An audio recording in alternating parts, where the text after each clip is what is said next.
बहुत समय पहले की बात है। भारत के विशाल जंगलों के पास एक छोटा सा गांव बसा हुआ था। उसी गांव के किनारे पर एक आश्रम था, जहां एक महान और सिद्ध गुरु रहा करते थे, जिन्हें लोग बाबा कहकर पुकारते थे। बाबा के चेहरे पर गहरी शांति और आंखों में ज्ञान की चमक थी।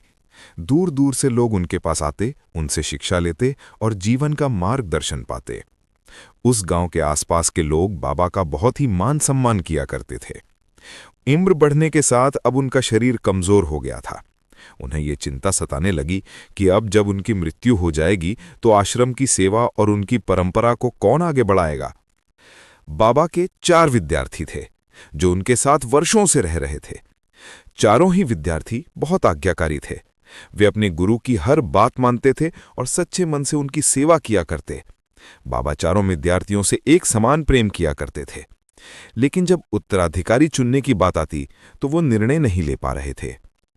एक दिन बाबा ने चारों विद्यार्थियों का इम्तिहान लेने का फैसला किया।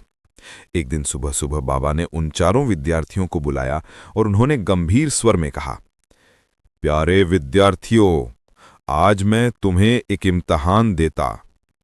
चारों विद्यार्थी उत्सुकता से गुरु के शब्द सुनने लगे। बाबा ने कहा, मेरा पानी पीने का घड़ा सामने कीचड़ के ढेर में गिर गया है।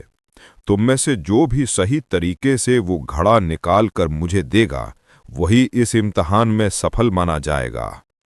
गुरु के आदेश को सुनते ही चारों विद्यार्थी तुरंत उस जगह पर पहुंच गए जहां पर वो घड़ा कीचड़ के ढेर में गिरा हुआ था। 3 विद्यार्थियों ने अपने आसपास देखा और आपस में विचार करने लगे, अगर हम सीधे कीचड़ में उतर गए तो नुकसान होगा, हमारे कपड़े गंदे हो जाएंगे।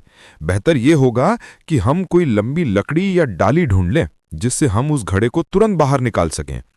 वे तीनों विद्यार्थी इधर उधर दौड़ने लगे, लकड़ी, रस्सी या कोई डंडा ढूंढने लगे, जिससे वो बिना गंदे हुए वो घड़ा निकाल सकें। लेकिन चौथा विद्यार्थी कुछ और ही सोच रहा था।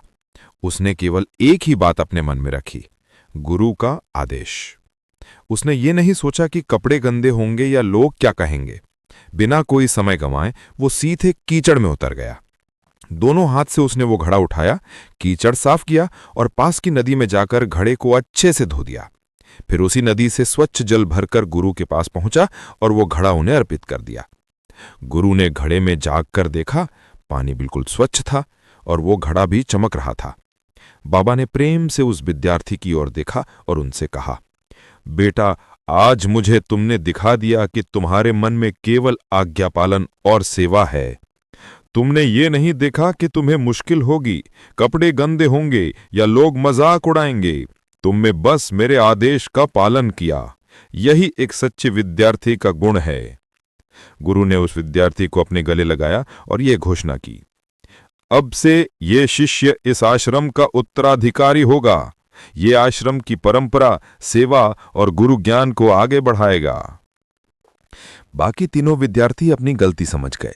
उन्हें एहसास हुआ कि असली विद्यार्थी वही है जो गुरु के आदेश को बिना किसी स्वार्थ के पूरा करे। दोस्तों, गुरु का आदेश केवल शब्द नहीं होता, बल्कि जीवन की दिशा होते हैं।